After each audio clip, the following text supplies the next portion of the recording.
La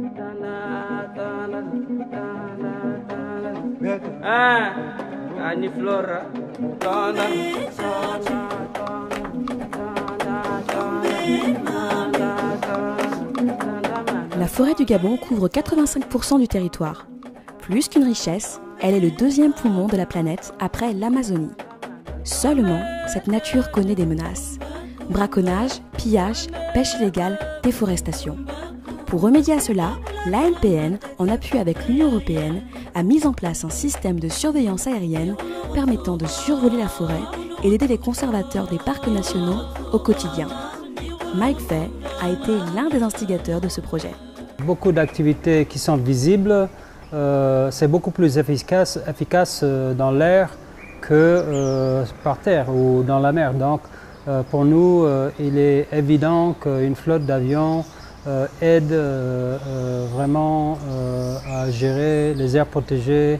La Marine nationale ici, avec l'amiral Nambo, a initié un programme d'ULM, des petits avions, il y a quelques années. Mais en associant avec l'armée de l'air, nous avons pu obtenir quand même une bonne base pour cette flotte avec une équipe qu'on est en train de former et de la Marine nationale et de l'ANPN et de l'armée de l'air.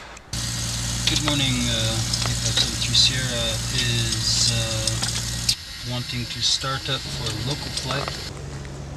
Quotidiennement, on a un minimum un vol, voire deux vols, qui vont consister en des vols de recherche d'activités de pêche illégale, par exemple, ou bien des recherches de traces de braconnage ou de camps de braconniers.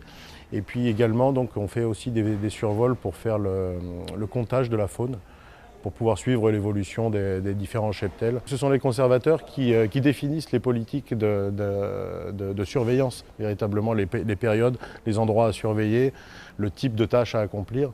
Nous, en fait, on est là, on constitue un moyen pour eux, un moyen supplémentaire de surveillance. Et ce qui est sûr, c'est que notre présence est dissuasive.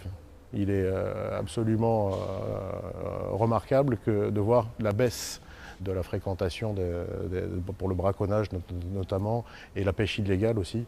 Depuis qu'on vole ici dans le secteur, ça a franchement diminué.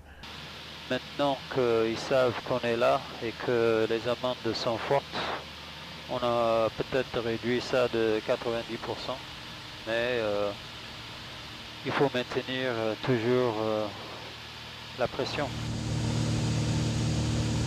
Le braconnage que nous subissons ici, disons dans sa grande majorité, c'est le braconnage de la ressource halieutique, donc notamment des poissons. Pour lutter contre le braconnage, c'est principalement deux moyens, principalement deux moyens, donc les moyens de navigation maritime, donc nos bateaux, et les moyens de navigation aérienne. Le survol nous apporte énormément parce que le survol permet d'être là où nous ne sommes pas. Donc, vous conviendrez que la superficie du parc étant large, je vous rappelle que le parc c'est 540 km². Donc, lorsque le survol arrive, le survol repère et le survol nous met en alerte et immédiatement, on met en mouvement nos bateaux et à partir du point GPS que l'avion nous a envoyé, nous partons, nous appréhendons.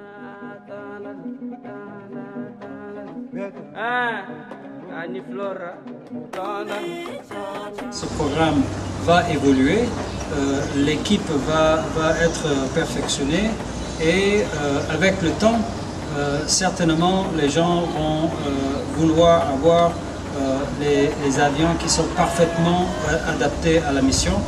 Et nous avons déjà des possibilités. Abu Dhabi voudrait donner au Gabon un Twin Otter qui est un avion de surveillance. Et cet avion, normalement, doit arriver cette année. Et donc, au fur et à mesure, certainement, il faut développer et perfectionner la flotte.